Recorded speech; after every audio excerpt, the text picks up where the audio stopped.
The sleek silver-hulled ships of the Xeraxian Alliance hung in the darkness beyond Neptune's orbit. Their curved designs resembled nothing made by human hands. From the lead vessel, Commander Vreeks observed the blue-green planet through enhanced imaging systems. His six-fingered hand tapped rhythmically against the command console. "These humans progress too quickly," he said to his science officer. 50 years from primitive rockets to faster-than-light experiments. It defies normal development patterns. The science officer, a thin-limbed Xeraxian with pale blue skin, nodded. "They are unpredictable. They fight among themselves, then unite against outside threats. They destroy their environment, then develop technologies to repair it. Their decision-making lacks consistency." "The Council will never approve their admission to the Alliance," Vreeks said. "We must contain them." For 3 years, the Xeraxians had watched Earth from afar. Their cloaked satellites recorded human broadcasts, analyzed military capabilities, and studied the rapid development of space technology. The humans had broken through the light-speed barrier much sooner than expected. This changed everything. In the bustling control center of United Space Command headquarters in Colorado, Major Alan Russell rubbed his tired eyes. At 42, he had more gray in his short brown hair than he cared to admit. The wall screens displayed the status of Earth's small but growing fleet of exploration vessels. The pride of the fleet, USS Defender, orbited above, ready for its next mission. "Major, we're picking up an unusual signal," said Communications Officer Greg Wilson. His young face looked concerned as he adjusted his headset. "It's coming from beyond Neptune, but it's directed at us. Definitely not one of ours." Alan straightened in his chair. "Put it through." The main screen flickered, then displayed a figure that made everyone in the control room fall silent. The alien had smooth blue skin, large black eyes, and a narrow face with no visible nose. When it spoke, its mouth moved in strange patterns, but the words came through clearly in English. "People of Earth, I am Commander Vreeks of the Xeraxian Alliance, governing body of civilized space in this sector. We have observed your development and determined that your species is not ready for interstellar contact. Your aggression, unpredictability, and rapid technological advancement pose risks to galactic stability. You are hereby ordered to restrict all space travel to your own solar system. Any attempts to venture beyond will be met with appropriate measures to ensure compliance. This is not negotiable." The screen went black. For several seconds, no one spoke. "Get me the Joint Chiefs and the President," Alan finally said, his voice steady despite the shock. "And find Dr. Lisa Morgan. If anyone can make sense of this message, it's her." Dr. Lisa Morgan had been preparing for first contact her entire career, but not like this. At 38, she had become Earth's leading xenolinguist despite never having met an actual alien. Now, sitting in the emergency meeting with military and government officials, she watched the message for the 5th time. "They're afraid of us," she said when the recording ended. Her hazel eyes were bright with realization. Not just cautious, genuinely afraid. General Frank Harris, chairman of the Joint Chiefs, frowned. "They have ships that can travel between star systems. What could they possibly fear from us?" Lisa pushed her shoulder-length blonde hair behind her ear, a habit when she was thinking deeply. "It's not our current capabilities, but our potential. Notice how Commander Vreeks emphasized our unpredictability and rapid advancement. They see us as an unknown variable in their ordered system." President Olivia Chen looked around the table. "Options? We could comply temporarily," suggested the Secretary of State. "Buy time to build our defenses. Or we show them we won't be intimidated," said General Harris. "Continue our exploration program as planned." Alan, who had been quietly listening, finally spoke. "Dr. Morgan, in your professional opinion, was that message a translation, or were they speaking English?" Lisa looked surprised at the question. "It was definitely translated. The mouth movements didn't match the words." "Which means they've been studying us for some time," Alan continued. "They know our languages, our capabilities, maybe even our psychology. But we know nothing about them except what they just showed us." He turned to the president. Ma'am, I believe we need more information before making any decision. The USS Defender is scheduled for its first long-range mission next week. Let me take Dr. Morgan as a diplomatic advisor. We'll stay within the solar system, but position ourselves to gather intel on these Xeraxians. President Chen considered this. Your ship wasn't designed for first contact scenarios, Major Russell. No ship we have was designed for this, Alan replied. But the Defender is our most advanced vessel, and my crew is the best trained. Plus, we're already prepped for launch. After further discussion, the President approved a modified mission. The USS Defender would conduct a patrol of the outer solar system, staying within the boundaries set by the Xeraxians while gathering whatever information it could. Dr. Morgan would join as a xenolinguistic expert. 1 week later, Lisa stood on the bridge of the USS Defender, watching Earth shrink in the view screen. The ship hummed with power as it accelerated toward the outer planets. "Welcome aboard, Doctor," Alan said, approaching her station. "I hope your quarters are comfortable." Lisa smiled slightly. "They're fine, Major, though I admit I packed for a different kind of mission." Alan nodded. "We all did. But even with changed parameters, this is historic. First official human response to alien contact." Over the next few days, Lisa worked with the communications team to analyze the Xeraxian message for linguistic clues. Meanwhile, Alan ran the crew through drills and scenarios, preparing for any possible encounter. "I've found something interesting," Lisa told him on the 4th day, bringing her tablet to the command chair. "Their language structure suggests a highly ordered society. There are multiple status indicators in even simple sentences. When Vreeks said, 'This is not negotiable,' the actual translation would be closer to, 'Those of lesser standing cannot question this directive.'" Alan frowned. "So they're hierarchical. That fits with this alliance controlling multiple star systems." "Yes, but it also gives us an opening," Lisa said. "Their message assumed we understand and accept our lesser standing. By those rules, we should have acknowledged their authority before asking any questions. And if we don't follow their rules, they might see it as either ignorance or deliberate disrespect." Lisa paused. "I think we need to establish communication on more equal terms." Their discussion was interrupted by an alert from the sensor station. Officer Diane Miller looked up from her console with wide eyes.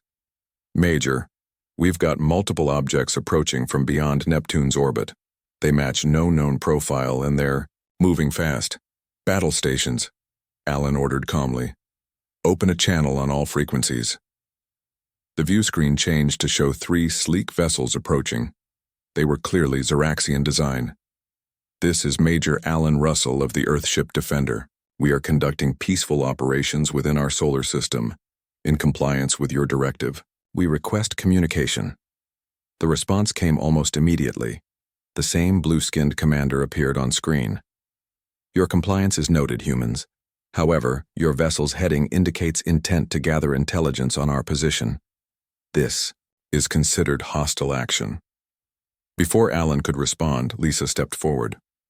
"Commander Vreeks, we acknowledge your presence but not your authority over Earth vessels within our sovereign system.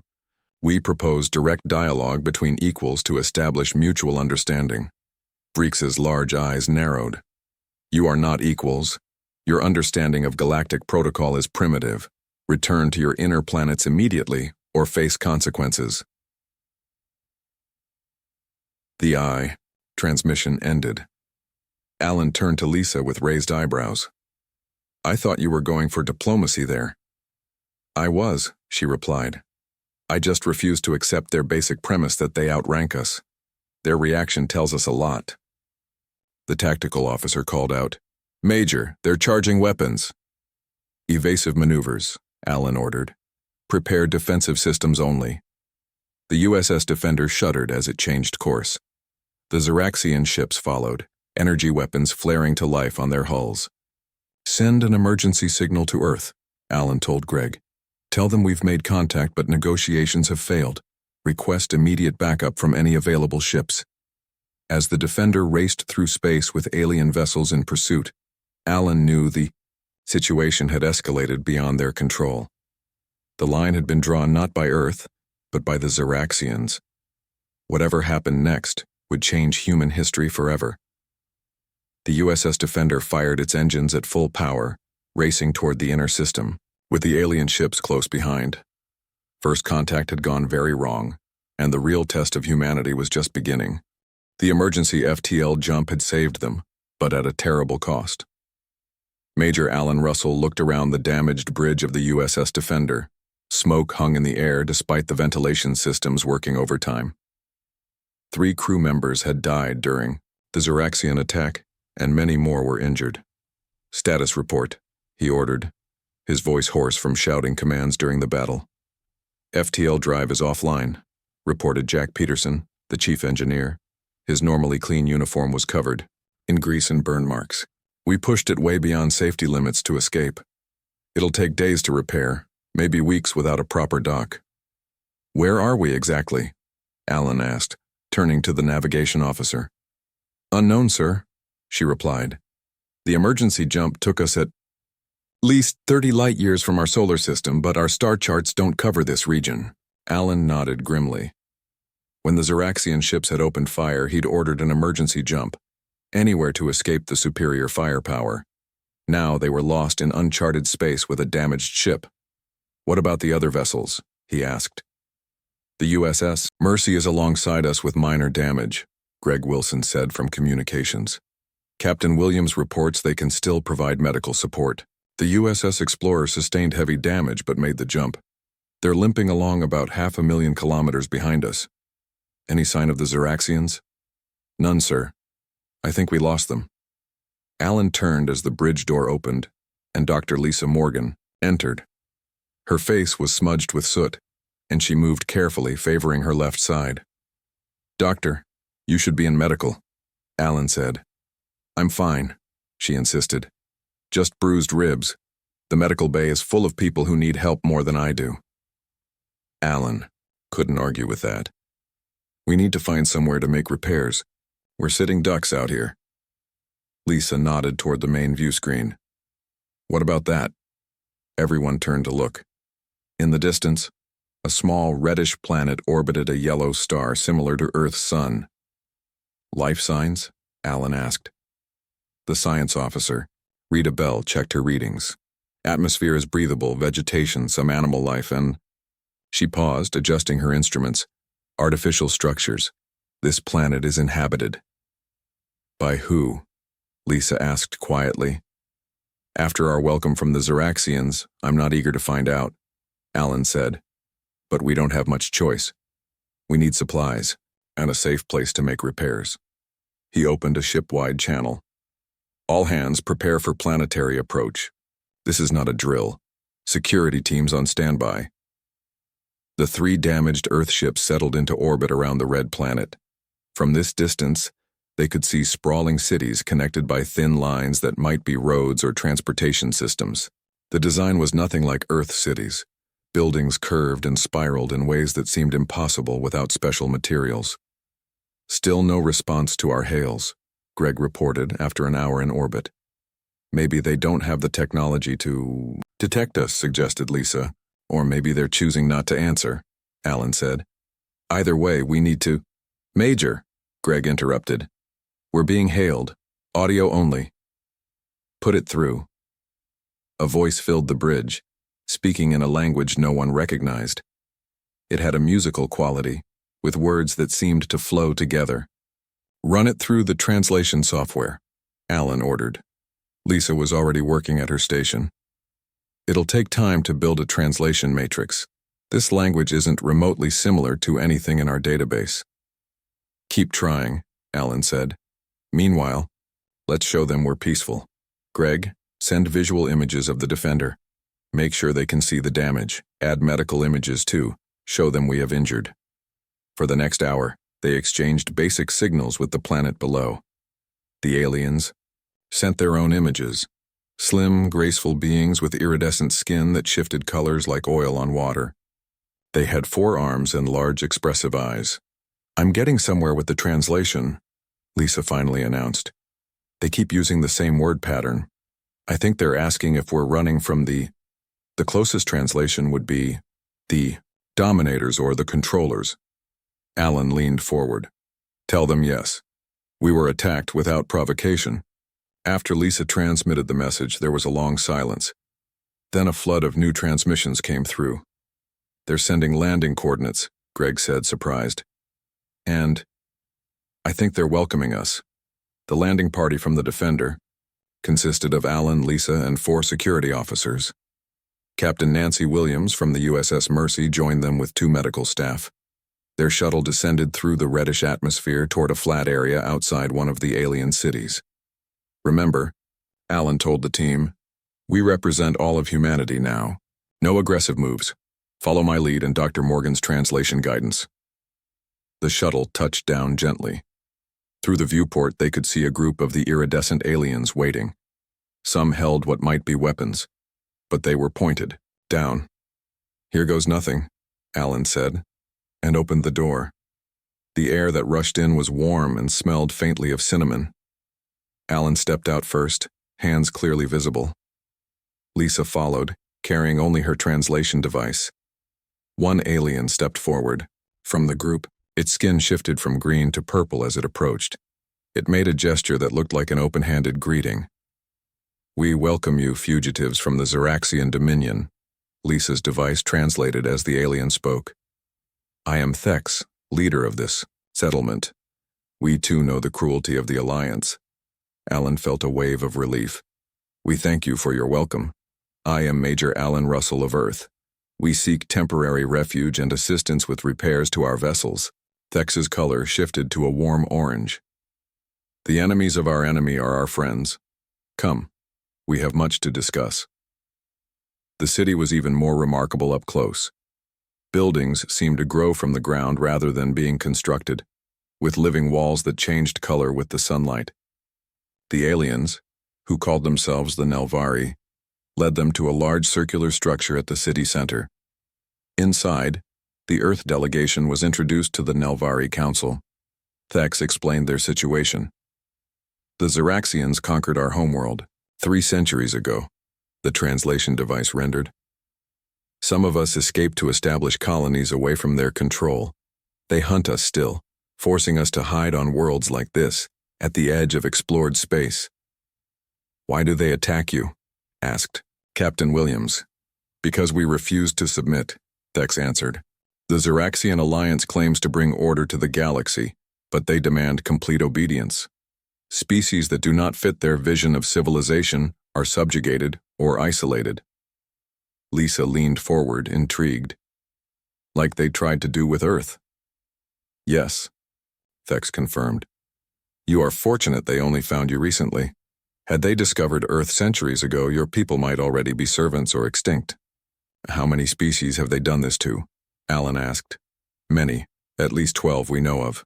Some resist like us. Others serve as second-class citizens within the Alliance. A few have been quarantined in their home systems, as they attempted with you. As they talked, more Nelvari arrived bringing food and drink for the humans. Captain Williams scanned everything with medical equipment before allowing anyone to consume it.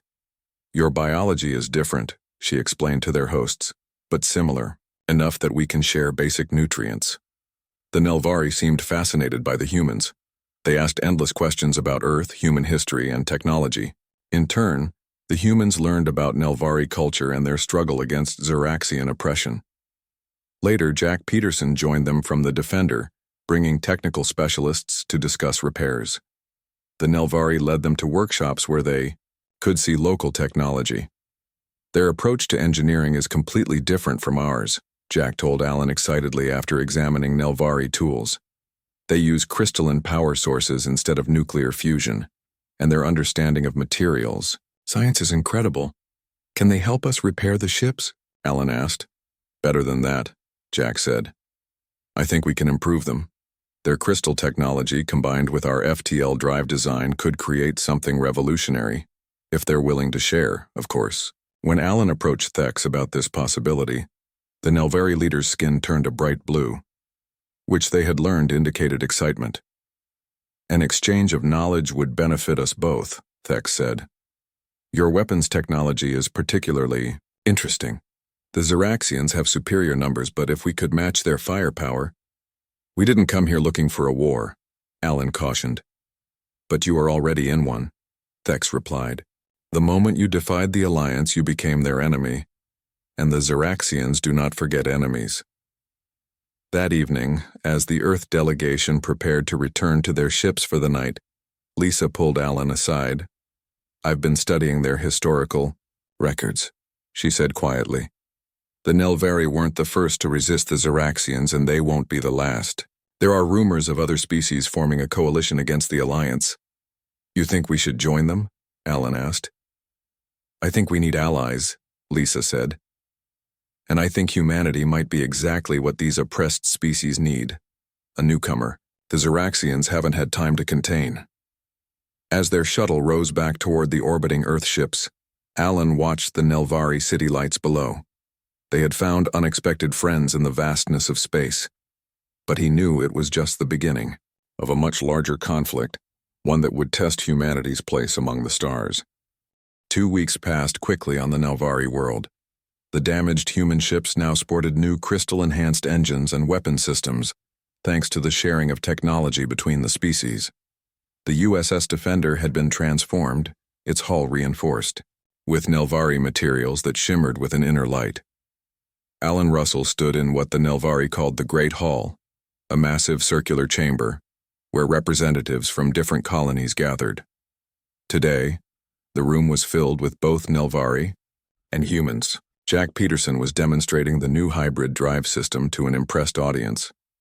By integrating your crystal matrices into our existing FTL technology, Jack explained, using Lisa's translation device, we've increased efficiency by 300% and reduced the energy signature that Ziraxian sensors can detect.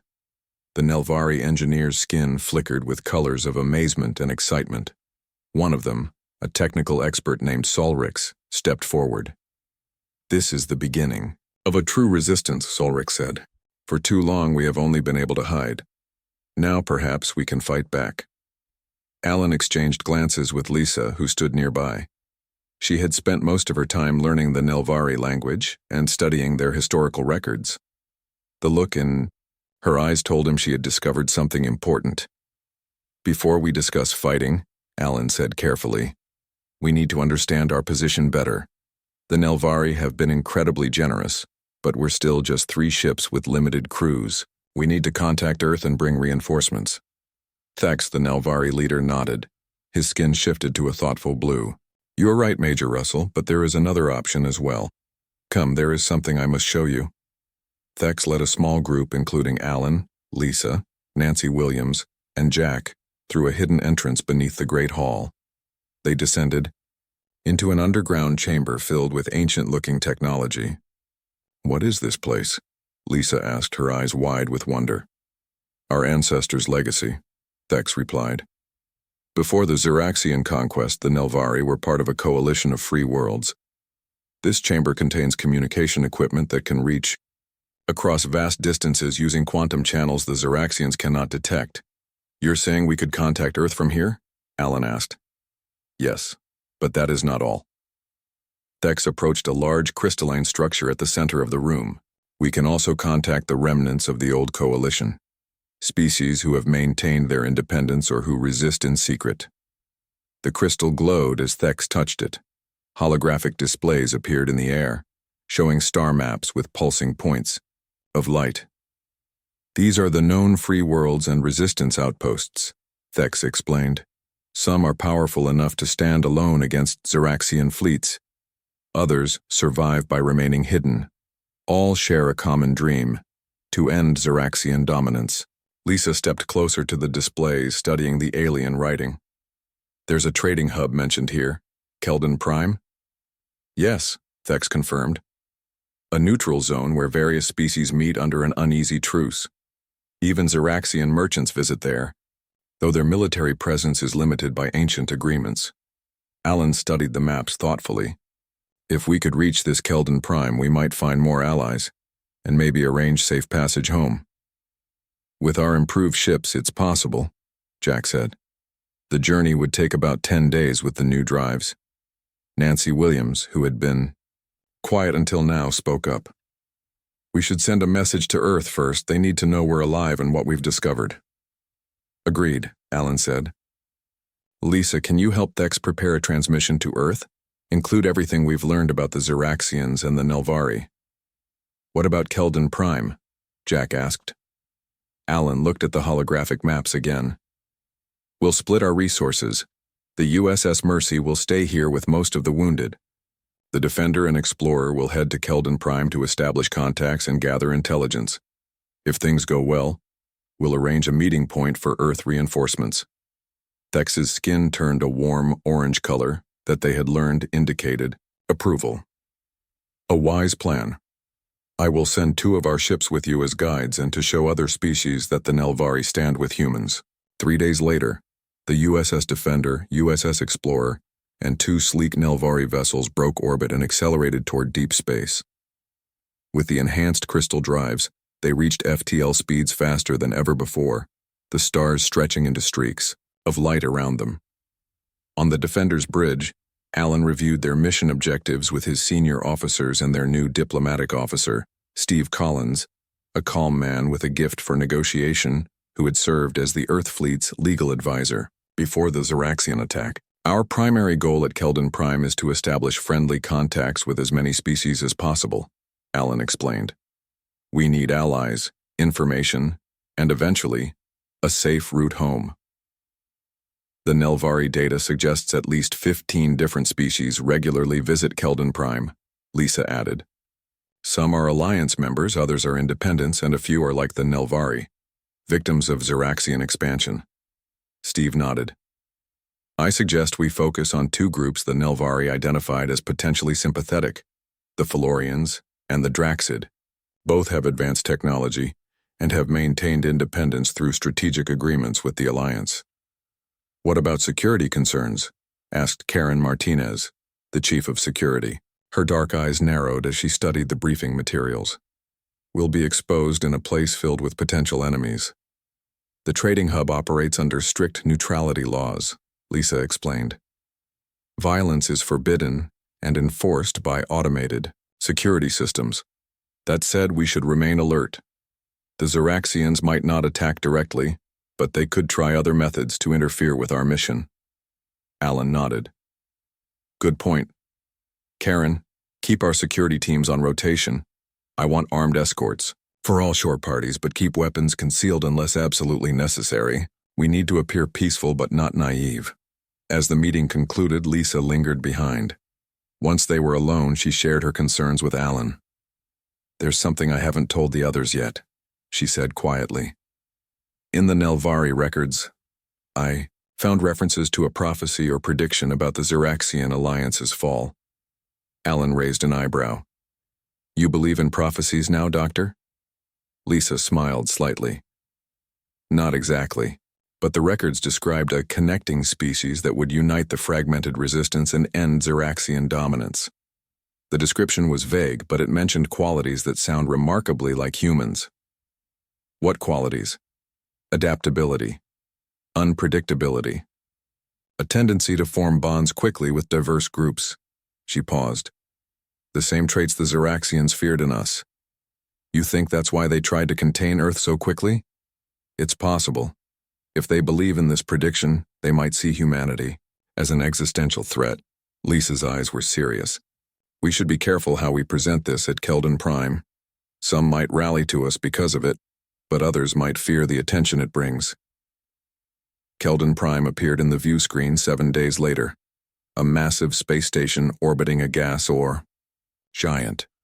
The structure was unlike anything the humans had seen before, with sections clearly built by different species in varying architectural styles, connected into one sprawling complex. We're being hailed, Greg reported from communications. Multiple frequencies, multiple languages. Put them through one at a time, Alan ordered. Lisa, help with translations. The first message came from Station Control, requesting identification and purpose. After Lisa helped craft a suitable response, they were granted permission to dock in the visitors section.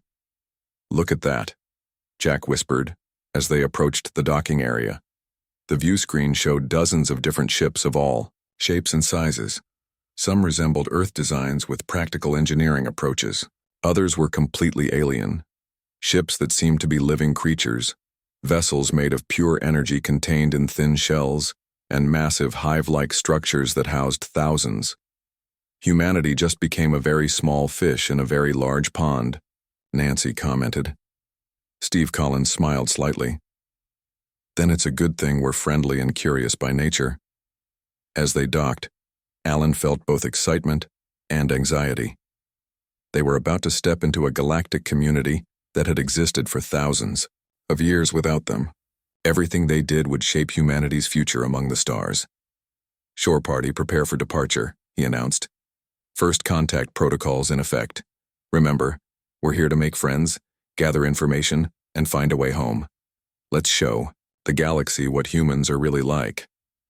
The airlock cycled open, revealing a wide docking bay filled with the most diverse collection of alien beings any human had ever imagined. The gathering storm of galactic politics awaited them, and humanity's first steps would echo across the stars. The main trading floor of Keldon Prime stretched farther than the eye could see. Thousands of aliens from dozens of species moved through the crowded marketplace, exchanging goods, information, and culture. Alan Russell led his small delegation, Lisa, Morgan, Steve Collins, and Karen Martinez through the busy pathways, with 2 Nelvari guides leading the way. Stay close, Karen warned, her hand never far from her concealed weapon. Her sharp eyes constantly scanned for threats. I don't like how many people are staring at us. We're newcomers, Steve replied calmly. Curiosity is natural, Lisa nodded. According to our Nelvari friends, humans have never been seen at Keldon Prime before. We're a novelty. They stopped at a large circular platform where various species gathered to discuss business and politics. Their Nelvari guide, a young female named Larry, gestured toward a group of tall feline aliens with sleek fur and elegant movements. The Felorians, Larry explained through Lisa's translator. They control major trade routes in 3 sectors. Their technology is advanced, especially in transportation and communication. And those? Alan asked, pointing discreetly toward bulky, reptilian beings with armored skin. Draxid merchants. Their species values strength but respects strategic thinking. They've maintained independence from the Ziraxians through carefully balanced trade agreements. Steve straightened his uniform. These are the 2 species you suggested we approach first. I'm ready when you are, Major. Alan nodded. Let's start with the Felorians. Their communication expertise might help us establish contact with Earth more reliably.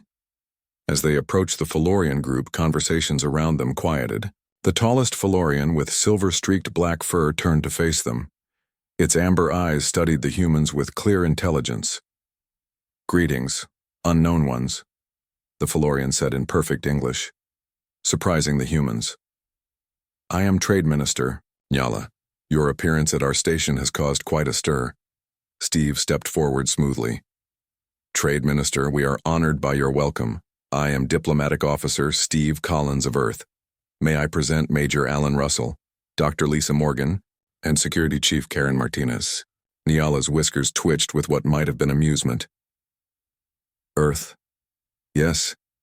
We have heard rumors of your disagreement with the Ziraxian Alliance. News travels fast, Karen muttered. Information is the most valuable currency in the galaxy, Nyala replied, her hearing clearly better than they had expected. The Ziraxians have put out alerts about rogue human vessels. They claim you violated their containment directive. We were defending our right to free exploration, Alan said firmly. The Ziraxians attacked without provocation. Before Nyala could respond, a commotion broke out across the trading floor. Several blue-skinned Ziraxians in official uniforms pushed through the crowd, heading directly toward them. Speaking of Ziraxians, Lisa said quietly. Stay calm, Alan ordered. Remember, violence is forbidden here. The lead Ziraxian, wearing insignia that marked him as a commander, stopped a few paces away, his black eyes fixed on Alan with obvious hostility. Humans, he said coldly. You are in violation of Alliance directives. Your presence here is illegal. We recognize no authority of the Alliance over Earth or its citizens, Alan replied evenly. We are here legally under Keldon Prime's neutrality protocols. The Ziraxian's face tightened. You have stolen Nelvari technology and conspired with known enemies of the Alliance. You will surrender your vessels and submit to Alliance authority. Steve stepped forward. Commander, these accusations have no standing under Keldon Prime's laws. If you wish to file a formal complaint, we will address it through proper channels. The diplomatic response seemed to frustrate the Ziraxian. Your primitive species does not understand galactic politics. You are being manipulated by rebels and outcasts. Lisa smiled slightly. Or perhaps we simply chose our friends based on how they treated us, rather than their political standing. The Ziraxian commander looked like he might say more, but Nyala, the Felorian, intervened. This discussion violates the peace of the trading floor, she said firmly. Commander, you know the rules of Keldon Prime. Take your grievances to the arbitration chamber or leave them outside. After a tense moment, the Ziraxian and his guards withdrew, but not before giving the humans a final warning look. That went well, Karen said sarcastically. Nyala's ears flicked forward. You have made powerful enemies quickly, humans, yet you also seem to make friends with equal speed. She gestured toward the Nelvari guides. Few would expect the reclusive Nelvari to ally with strangers. We share common interests, Alan said. Indeed. Nyala studied them thoughtfully. Perhaps we should continue this conversation in more private settings. The Felorian delegation has secure chambers where we might speak freely. Over the next few days, the humans met with representatives from 12 different species. Some were cautiously friendly, others merely curious, and a few openly hostile. The Draxid, impressed by human adaptability, offered to exchange military technology. The Felorians, after long discussions with Lisa about Earth cultures and languages, agreed to help improve their communication systems. But the most significant meeting came unexpectedly. Alan was in the ship's ready room when Greg Wilson called from communications. Major, we're receiving a transmission from Earth, sir. Alan jumped to his feet. Put it through immediately. The view screen activated to show a familiar face, Admiral Paul Wright, Alan's former mentor and commander of Earth's newest vessel, the USS Pioneer. Alan. Thank God we found you, the Admiral said, his weathered face breaking into a smile. When we got your message from the Nelvari world, we launched immediately. Admiral Wright, Alan said, hardly believing his eyes. How did you find us at Keldon Prime? We followed the coordinates in your message, but when we reached the Nelvari colony, they directed us here. Wright's expression grew serious. The situation has changed, Alan. After the Ziraxian ultimatum, Earth accelerated its shipbuilding program. We have a fleet now, 26 vessels with the latest technology. And we're not alone. The camera panned to show others on the Pioneer's bridge, humans standing alongside representatives from 3 other alien species Alan didn't recognize. These are delegates from the Altari Collective, the Voran Republic, and the Kesh Dominion, Wright explained. All have suffered under Ziraxian expansion. When word spread that humans had defied the Alliance, they reached out to Earth. The prophecy, Lisa whispered, who had joined Alan in the ready room. How soon can you reach us? Alan asked. We're already here, Wright replied with a grin. Look out your viewport. Alan and Lisa rushed to the observation deck. In the distance, a new fleet of ships had appeared, sleek Earth vessels alongside, exotic alien craft of various designs. It was an armada of resistance. 2 days later, representatives from 17 species gathered in Keldon Prime's Great Assembly Hall. Admiral Wright stood beside Alan as they addressed the gathered delegates. The Ziraxian Alliance has ruled through fear and division for too long, Alan said, his voice carrying through the vast chamber. They isolate species from one another, preventing the cooperation that might challenge their control. Humanity refuses to be contained, Admiral Wright continued. We extend friendship to all peaceful species regardless of their technology level or political status. Lisa stepped forward with the translation device, ensuring every species could understand. We propose the formation of a new interstellar body, not an alliance built on dominance, but a cooperative founded on mutual respect and cultural exchange. The HFY hall erupted in discussion. Most voices seemed supportive, though some expressed doubt or caution. The Ziraxian representatives sat in stony silence. Then alarms blared throughout the station. A Keldon Prime security officer rushed into the hall. A Ziraxian battle fleet has entered the system, he announced. They demand the surrender of all human vessels and their allies. Admiral Wright stood tall. We expected this. Our combined fleet is ready. As delegates hurried to their ships, reports came in of chaos on the Ziraxian homeworld. Commander Vreeks, who had issued the original ultimatum to Earth, had been removed from power. A new faction led by Subcommander Talek had taken control, calling for negotiations rather than conflict. We have an opening, Lisa said to Alan as they rushed back to the Defender. If we can communicate directly with Talek's faction, we might avoid bloodshed. The next hours were tense as the two fleets faced each other in space near Keldon Prime. Admiral Wright opened a system-wide communication channel from the Pioneer, broadcasting in all known galactic languages. This is Admiral Paul Wright of Earth. We do not seek conflict with the Ziraxian Alliance or any peaceful species. We propose immediate negotiations to establish new boundaries based on mutual respect, not fear. The response came not from the Ziraxian fleet, but from the homeworld itself. Subcommander Talek, now elevated to First Commander, appeared on screen.